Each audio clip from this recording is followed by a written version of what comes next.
Limpyo Iloilo, ginlunsar, subong adlaw. Sa duga detalye makapud naton si Daryl Marie Sarmiento live sa Santa Barbara, Iloilo. Daryl?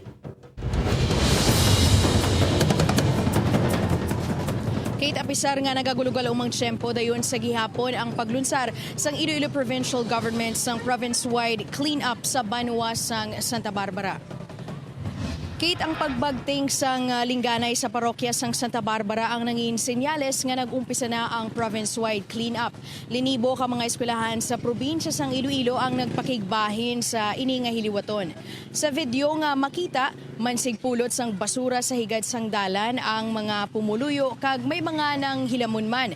Kaya sa program launching gin-highlight nga samtang nagapanglimpyo, dapat nga siguraduhon man nga matsekyar ang seguridad sang tagsa ka nagpakigbahin.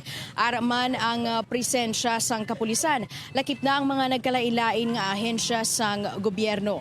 Kate, yari pamatian naton ang pahayag sang gobernador na tuhoy sa paglunsar sang Limpyo Iloilo. Ang ating gustong permanente ng pamatasan sa Panginoon.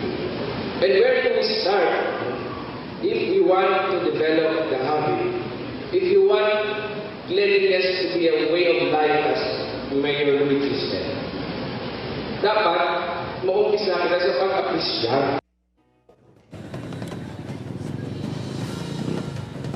Kate, sa karon sa palibot namon may mga nagapadayon pa sa Pagpaninlo apisar nga nagatulot-ulit pa diri sa Banwa sang Santa Barbara. Kate?